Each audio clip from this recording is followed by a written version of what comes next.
Icon को press करना ना भूलें। चलिए कहानी शुरू करते हैं। एक जंगल में एक मोर और मोरनी रहते थे। मोर और मोरनी बहुत ही हंसी खुशी जंगल में रहा करते थे। एक दिन मोरनी मोर से कहती है कि पिया जी, हमें यहाँ से चलना चाहिए। हमें वहाँ चलना चाहिए जहाँ हमारे समाज के लोग रहते हैं। काफी सारे मोर और मोरनी रहते हैं, हमें वहाँ चलना चाहिए। मोर मोरनी से कहता है कि प्रिय, अगर हम वहाँ चलेंगे तो लड़ाई झगड़े होंगे। हम दोनों इस जंगल में कितना सुकून से रहते हैं, हमें वहाँ जाने की क्या जरूरत है। लेकिन मोरनी जिद करने लगती है तो मोर भी मान जाता है। मोरनी के जिद करने पर वे दोनों उड़कर एक नगर में आ जाते हैं। उस नगर का राजा पशु पंछियों की भाषा को आसानी से समझता था।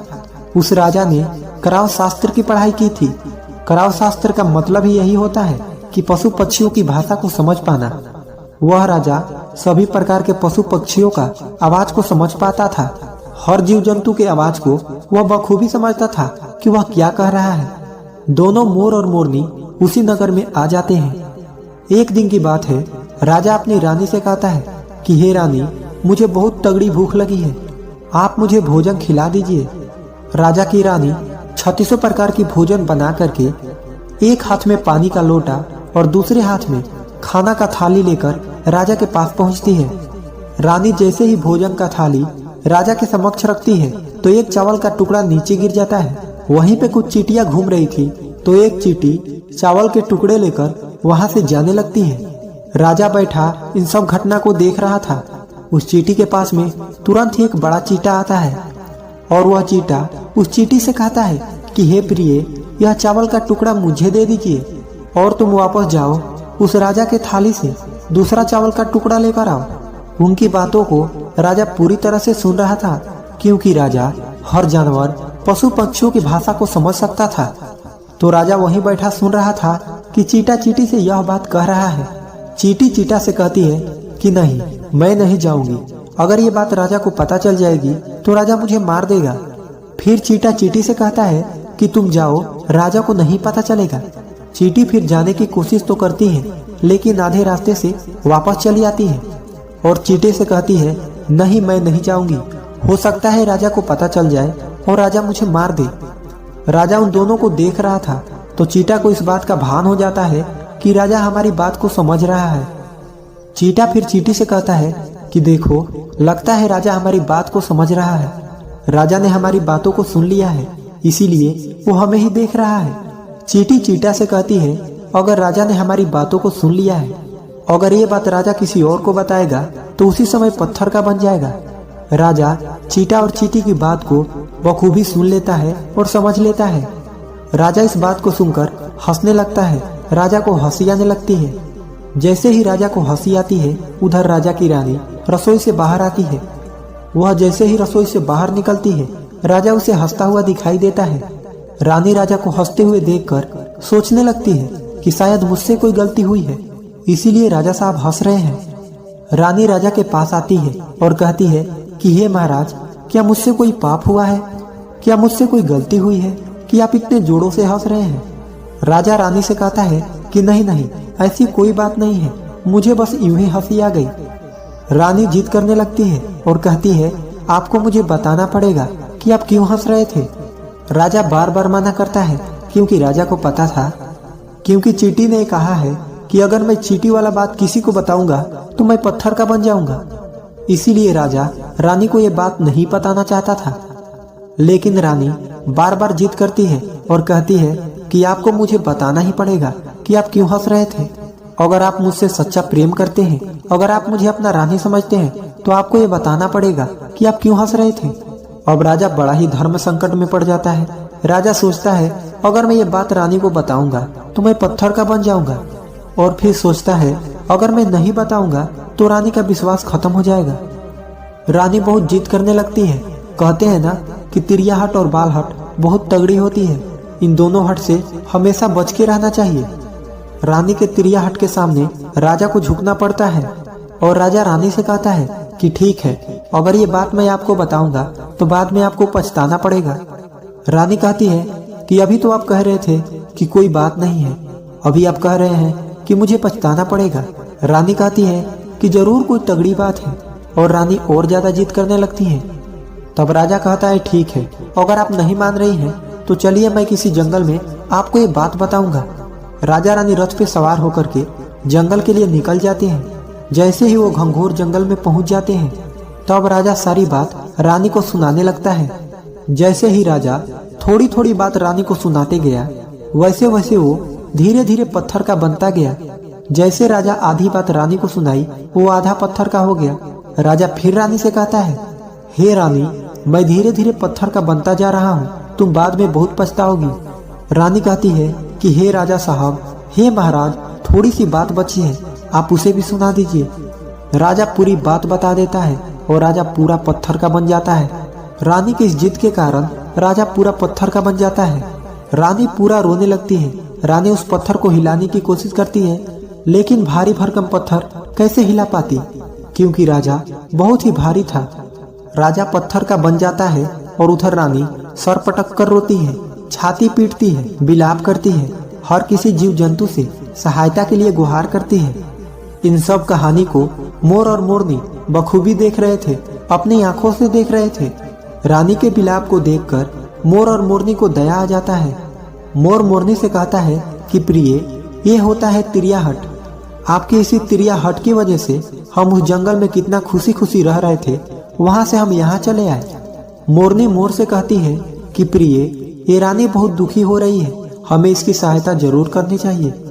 ये इतना विलाप कर रही है, इसकी ज्यादा तो सहायता हम नहीं कर सकते, लेकिन कम से कम इसको धीरज तो दे ही सकते हैं, यानी इसको विश्वास तो हम दिला ही सकते हैं।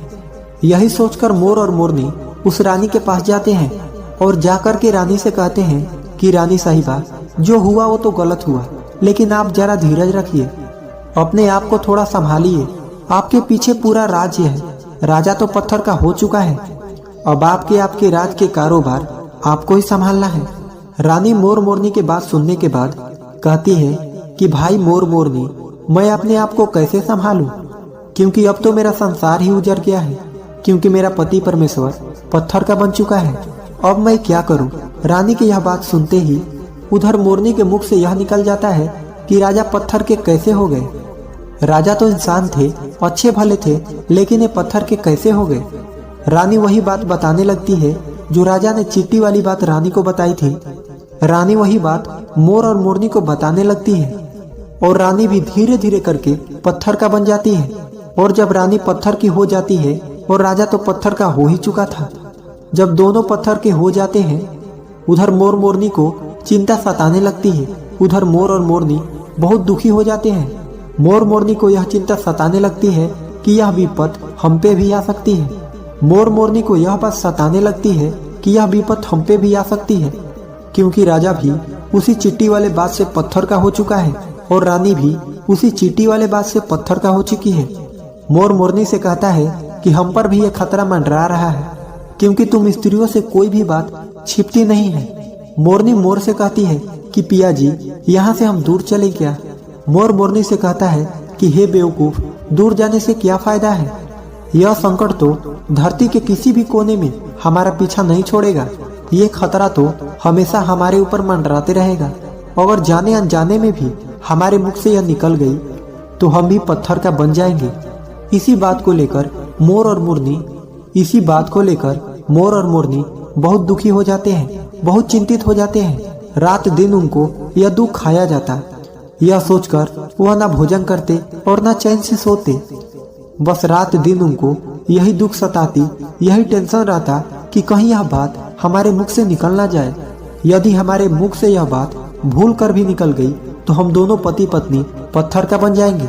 यही सोचकर मोर ने दिमाग लगाया कि यदि मैं सारे चींटियों को खत्म कर दूं तो ये सब खत्म हो सकता है, क्योंकि सारा काराधारा तो चींटियों का है। मोर मोरनी से कहता है कि प्रिय, अगर हम सृष्टि से सभी चींटियों को खत्म कर दें तो ये संकट भी समाप्त हो जाएगा। मोर मोरनी इस बात से राजी हो जाते हैं और सभी चींटियों को मारकर खाना शुरू कर देते हैं। मोर और मोरनी का इतना आतंक हो गया था कि सभी चींटियां डर के मारे और बिल खोद के धरती के अंदर जाके छिप गई। मोर और मोरनी ऐसी निगरानी रखते कि उन्हें जहाँ भी चींटी दिखती तुरंत दबोच लेते। कोई भी चींटी मोर और मोरनी के इस आतंक की वजह से बाहर ही नहीं आते थे। सभी चींटियों ने जमीन के अंदर अपना बिल बनाना शुरू कर दिया और जमीन के अंदर ही जाकर बैठ जाती। काफी समय बीतने के बाद चींटियों को भूख सताने लगी, क्योंकि भोजन तो बिल में मिलता नहीं, भोजन तो बाहर मिलता है। अब जैसे भोजन लेने के लिए चींटी बाहर आती, मोर उसे दबोच लेता और उसे जान से मार देता। एक चींटी और एक चींटा बिल के अंदर भोजन के मारे तड़पते हुए श्री हरि विष्णु का जोरदार भजन करने लगे। भक्ति करते करते उन्हें यह भी मालूम नहीं था कि वह कहाँ है कहाँ नहीं है। वह घंघोर तपस्या में लीन हो गए। अंत में जाकर श्री हरि विष्णु उन्हें दर्शन देते हैं और भगवान विष्णु कहते हैं कि चींटी चींटा, जो तुम्हें मांगना है मांग सकते हो, हम तुम्हारे भक्ति से प्रसन्न हैं। क्योंकि चींटा और चींटी ने निरंधार भक्ति की थी, न ही कोई जल ग्रहण किया और न ही कोई अन्न। इसीलिए भगवान विष्णु बहुत जल्दी प्रसन्न हो गए और आकर कहने लगे कि हे चींटा चींटी, जो तुम्हें मांगना है मांग सकते हो, हम तुम्हारे भक्ति से बहुत प्रसन्न हैं। उधर चींटा और चींटी न जाने कितने दिनों से भूखे और प्यासे थे। दोनों एक ही बात कहते हैं कि हे प्रभु, अगर आप हमें वर देना चाहते हैं तो हमारे पेट में गांठ लगा दीजिए। उन्होंने सोचा, अगर हमारा पेट ही नहीं होगा तो हम बाहर क्यों जाएंगे और मोर मोरनी हमें नहीं खाएंगे। इसीलिए उन्होंने मांगा कि हे प्रभु, हमारे पेट में गांठ लगा दीजिए। भगवान विष्णु कहते हैं तथास्तु, और चींटियों के पेट में गांठ लग जाती है। आज भी उन चींटियों के पेट में गांठ लगी हुई है, चींटियों का पेट नहीं होता। फिर चींटा और चींटी भगवान विष्णु से कहते हैं कि हे प्रभु, हमारे पेट में तो गांठ लग गई है, लेकिन अभी भी हमें मोर और मोरनी से खतरा है। मोर और मोरनी हमारे इंतजार में अभी भी ऊपर जमीन पर बैठे हैं और वे लोग हमें जैसे ही देखेंगे हमें मार देंगे। भगवान विष्णु चींटा और चींटी मोर के समक्ष आते हैं। भगवान विष्णु मोर से कहते हैं कि हे मोर, तुम चींटियों का शिकार करना बंद करो। इसमें चींटियों का कोई दोष नहीं है, जो दोषी था वो राजा था, क्योंकि राजा ने गौरव शास्त्र की पढ़ाई की थी। इसीलिए वो सभी जीव जंतुओं का भाषा को समझने में सक्षम था। उसके साथ साथ वो जिन भाषा को समझता था उनका रूप बदलने में भी वह सक्षम था। उन पशु पक्षियों का वह रूप भी धारण किया करता था, और जब वह राजा रूप धारण करता था तो उन पशु पक्षियों के साथ संभोग भी किया करता था। और जब वह पशु पक्षी गर्भ धारण करते थे तो उन्हें छोड़ करके यह इंसान बन जाता था, और फिर ऐसी पशु पक्षियों पर वह जोड़ कर हंसता था। इसकी इसी मूर्खता के कारण ही आज ये राजा पत्थर का बना पड़ा है। मोर कहता है कि हे प्रभु, उनके पत्नी का, उनके रानी का क्या दोष है। श्री हरि विष्णु कहते हैं कि उनके पत्नी भी उनके इस पाप में भागी है, क्योंकि उनकी पत्नी अगर उनको रोकती तो वह इतना बड़ा पाप नहीं करता। इसीलिए उनकी रानी भी इस पाप के भागीदारी है। इसीलिए आज वो भी पत्थर का बन चुकी है। श्री हरि के समझाने के बाद, श्री हरि के कहने के बाद मोर उनसे कहता है कि हे प्रभु, अगर इस बात को हम किसी और से कहें जो कि रानी ने मुझे सुनाई है, तो क्या हम पत्थर का बन जाएंगे। श्री हरि विष्णु कहते हैं कि तुम्हारा ये श्राप समाप्त हो चुका है। तुम्हें किसी से कहने पर कोई फर्क नहीं पड़ेगा। आप किसी से भी कह सकते हैं, तुम्हारे ऊपर से एक खतरा टल चुका है। मोर और मोरनी बड़ी प्रसन्न हो जाते हैं। उनका खुशी का कोई ठिकाना नहीं था। श्री हरि विष्णु अंतर ध्यान हो जाते हैं, वह चले जाते हैं। और इधर मोर मोरनी का खुशी का कोई ठिकाना नहीं था। अगर किसी जानवर को, किसी पशु को खुशी होती है तो वह झूमने लगता है, नाचने लगता है। यही बात मोर के साथ हुआ। मोर को जब ये पता चला कि उनके ऊपर से खतरा टल चुका है तो वह खुशी में नाचने लगा, जोरदार नाचने लगा। उसकी खुशी का कोई ठिकाना नहीं था। वह खुशी के मारे पागल हो रहा था। फिर जैसे ही मोर खुशी के मारे अपने पैरों के नीचे देखता है कि फटे बदसूरत पैर मोर के बने हुए थे, मोर अपने पैरों को देखकर रोने लगता है। मोर सोचने लगता है कि पहले मेरे पैर इतने सुंदर थे, लेकिन आज इतने फटे और गंदे कैसे हैं। मेरा पूरा बदन सुंदर है, लेकिन मेरा पैर इतना फटे और बदसूरत कैसे हैं। मोर के पैरों का फटने का कारण चींटी खाना था, क्योंकि उसने बहुत सारे चींटी मार मार कर खाई थी और मोरनी ने भी खाई थी, इसीलिए उनका पैर फट गए। आज भी कोई इंसान अगर चींटी खाता है तो उसके शरीर में छोटे छोटे दाने बन जाते हैं। यदि आप ज्यादा मात्रा में चींटी खाओगे तो आपका बदन भी फटने लगेगा। सांप केचुली क्यों छोड़ता है? क्योंकि सांप चींटी खाता है और इसीलिए उसका शरीर फटकर उतर जाता है, अलग हो जाते हैं। इसी तरह मोर के पैर भी फट गए थे, वह बदसूरत हो गए थे। इसीलिए मोर अपने पैरों को देखकर जोर जोर से रोने लगा। मोरनी मोर को धीरज रखवाती है और कहती है, जो हुआ वो तो हो गया, रोने से क्या होगा। मोर नाचता और जोर जोर से रोता, इसीलिए उसके आंखों से आंसू के धारा बह रहे थे। मोरनी मोर को धीरज रखवाती और उसके आंसुओं को नीचे गिरने से रोकती, लेकिन रोक नहीं पाती। मोरनी के हाथ तो है नहीं, लेकिन अपनी चोंच से एक एक आंसुओं को उठाती और अपने मुख में रखने की कोशिश करती, लेकिन कितना अपने मुख में रखती, सीधे मोरनी के पेट में चले जाते। इस तरीके से हर बार मोरनी मोर के आंसुओं को रोकती और मोर नाचता और खूब जोर जोर से रोता। मोर के आंसुओं को देखकर और मोरनी के प्यार को देखकर भगवान श्री हरि फिर से दर्शन देते हैं। मोर मोरनी को आशीर्वाद देते हैं और कहते हैं कि तुम्हारा प्रेम ऐसे ही सदैव बने रहे। इस आशीर्वाद के वजह से अब इसे आशीर्वाद समझिए या श्राप। इसकी वजह से मोर कभी संभोग नहीं कर पाता, क्योंकि मोर जब नाचता है उसके आंखों से आंसू गिरते हैं और उन आंसुओं को मोरनी चुगती है और उसी आंसुओं के कारण मोरनी गर्भवती हो जाती है। भगवान श्री हरि मोर और मोरनी को आशीर्वाद देते हैं और कहते हैं कि तुम्हारी भक्ति धन्य है और तुम धन्य हो। एक समय ऐसा भी आएगा कि तुम्हारे पंख को हम मुकुट बनाकर धारण करेंगे। इसीलिए कहते हैं कि जब श्री कृष्ण के रूप में श्री हरि धरती पे आते हैं तो वह मोर का पंख अपने मुकुट में धारण करते हैं। इस कहानी में बस इतना ही। हम उम्मीद करते हैं कि आपको इस कहानी से कुछ सीखने को मिला होगा।